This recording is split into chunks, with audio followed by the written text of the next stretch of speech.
From an initial all-you-can-eat promotion that saw 1,600 servings sold in mere hours to a surprising FDA classification that'll blow your mind, there's a lot you may not know about the first ever Dairy Queen.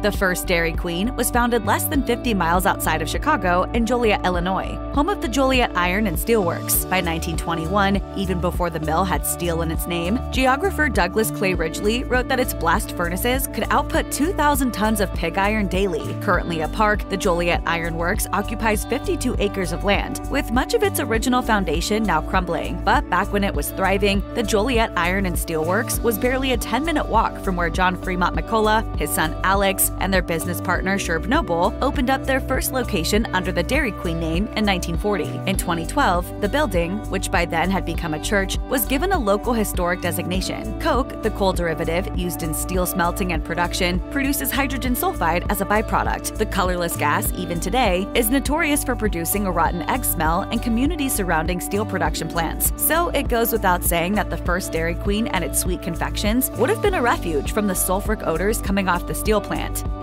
Sherwood Sherb Noble was already in the ice cream business before the McCulloughs approached him with their new soft-serve creation. A graduate of Iowa State's vocational dairy program, Noble operated his own Kankakee, Illinois ice cream store called Sherb's, with the McCulloughs as his suppliers. Ice cream at the time was all hard-packed and tended to be harder in consistency than what you'll find in the grocery freezer aisle today, familiar to anyone who's tried making it at home. But in 1938, John Fremont McCullough introduced Noble to the new invention he and his son had developed, an ice cream mixture that used a lower fat content that made it come out softer, at a slightly higher temperature, and hopefully with a more flavorful result. As an exercise in market testing, the new soft serve was sold to customers at Sherb's at 10 cents a pop. This all-you-can-eat promotion took place on August 4, 1938, with Chicago area summers reaching the low triple digits at their peak. Even then, the creamy, sweet, and cool concoction was an immediate hit, and the stock of 1,600 servings was reportedly depleted within 2 hours.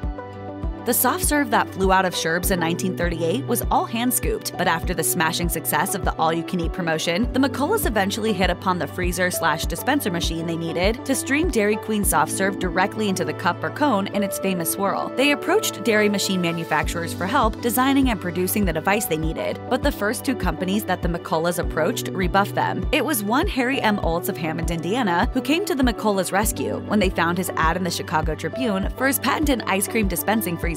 When the first Dairy Queen launched in 1940, the McCulloughs and Sherb Noble had waited almost 2 years for a way to bring their soft serve to market, and they focused solely on their flagship product. Their dessert shop had a simple menu of cones, cups, sundaes, and quarts to take home, all containing exclusively their brand of soft serve. In their ice cream plant that they owned and operated, they dispensed ice cream in a soft state out of their freezers on a daily basis.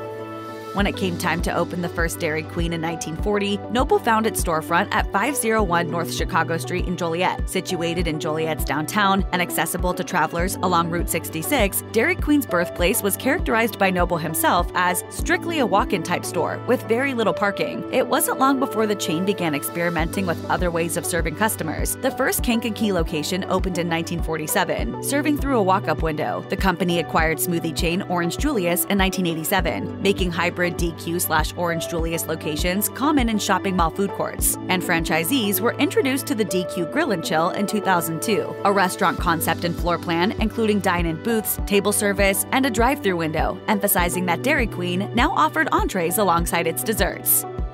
The ice cream cone had almost 40 years of market development when Dairy Queen launched, so it's no surprise that cones of soft serve graced the first menu the company ever posted, alongside sundaes and cups, which were then called dishes. The 501 North Chicago Street location offered cones and dishes in 2 sizes, a 5-cent and a 10-cent option, and every cone after the second went for only a penny on opening day. The U.S. Bureau of Labor Statistics Consumer Price Index inflation calculator would put those prices equivalent to $1.07 and $2.14 in today's money, which isn't far off from how much an equivalent DQ cone would set you back today. Although, as the old saying goes, prices and participation may vary. Today, the plain dish of soft serve no longer graces Dairy Queen's menu, although ordering a sundae without any topping or sauce would be a doable, albeit incredibly boring menu hack. Meanwhile, cones now come in 4 sizes: kids, small, medium, and large. By 1940, the ice cream sundae had already been around for over 50 years. At its root, a sundae is simply sauce-drizzled ice cream, meaning that by 1940, any ice cream parlor stocked to industry standards already had all the ingredients needed for the upgraded frozen dessert. And Dairy Queen was no different, offering a most delicious sundae at an 8-cent and a 12-cent price point. Those curl-top treats have a way of disappearing in a hurry. That's because they taste so good. The contemporary Dairy Queen menu offers simple sundaes in 6 varieties: chocolate, hot fudge, caramel, peanut butter, strawberry, and pineapple varieties that include chunks of real fruit suspended in syrup. It is unknown how many of those varieties were already on offer when Dairy Queen first opened its doors, but we do know that it didn't take long for the soft-serve giant to expand its offerings as it expanded its footprint. By 1960, Dairy Queen franchises were experimenting with unique combinations of flavors for its sundaes that became mainstays of the brand's marketing, such as the Jack and Jill sundae, which included a pour of hot fudge on one side and marshmallow-flavored syrup on the other, creating a striking two-tone dessert that recently had a revival when an employee shared it on TikTok. Soft serve owes its unique texture to the air distributed throughout its volume in the mixing process, making it essentially whipped ice cream. With that air comes heat. Soft serve is around 10 degrees warmer than traditional ice cream. With all these conditions, you might think the first Dairy Queen would capitalize on its uniqueness by making the Joliet store the only place to acquire that soft serve, fresh from the dispenser, since a home ice box would likely turn the soft serve into standard hard-packed ice cream. But no, the first Dairy Queen location advertised that you could buy its soft serve by the quart at 35 cents per tub. Today, Dairy Queen locations frequently have a freezer of take-home products, including quarts of soft serve. And with the advent of the Dilly Bar and Buster Bar, Dairy Queen's proprietary treats of coated soft serve on a stick, its to-go selection has only ever expanded. You might think that a mixture of milk or soda to make a shake, malt, or float out of that soft serve would be a no-brainer, but the original Dairy Queen had no such items on its original menu. The soda fountains were so ubiquitous across the US at the time that even the local drugstore often offered shakes, malts, and floats. Dairy Queen apparently chose to focus on what made them unique, their soft serve, and put off introducing any ice cream-derived drinks to its menu for 9 years. Today, the Dairy Queen drinks menu is a cavalcade of options, from Orange Julia smoothies to the icy-esque Misty Freeze and Slush to the uncomfortably named Moulattes. And of course, there is an ever-evolving roster of shakes and malts. Chocolate, vanilla, and strawberry are perennial options, but the chain is still introducing new flavors, such as last year's S'more Shake. Meanwhile, Dairy Queen's competition in the fast food world has evolved in kind, with various burger joints putting their own eclectic shakes on the menu, even as Dairy Queen has come to serve burgers and fries. I drink your milkshake. I drink it up!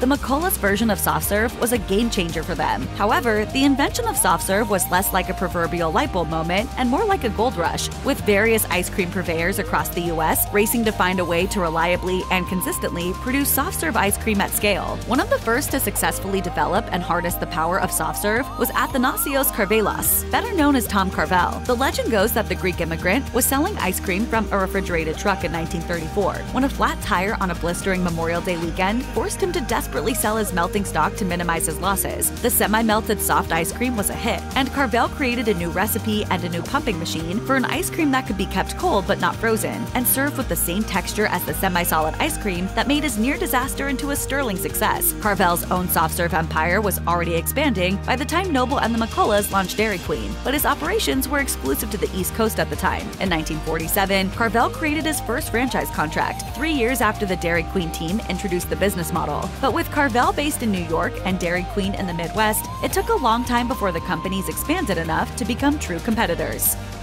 Let's get this out of the way. Yes, Dairy Queen soft serve isn't technically ice cream per FDA standards, being that it sports a too low butterfat percentage. This used to get it classified as ice milk by US Food and Drug laws, though it's now called reduced fat ice cream. Regulations and technicalities aside, Dairy Queen soft serve surprisingly debuted without the words ice cream anywhere in sight. Instead, the Joliet storefront had a marquee reading "The New Frozen Dairy Product," and it seems like marketing soft serve as an all-new dessert, distinct from anything before it, paid dividends for the burgeoning brand. Today, Dairy Queen's marketing and internal documents all use the term soft serve. Leveraging the unique identity of its core product seems to have paid off for Dairy Queen and made it more tightly knit in the American mind with soft serve than even Carvel, which claims to have been the first to serve the stuff. Today, Dairy Queen is associated with the brand's curl-topped cones, while Carvel conjures memories of quirky character-themed ice cream cakes. You can always get a round cake. Anyway. Yeah.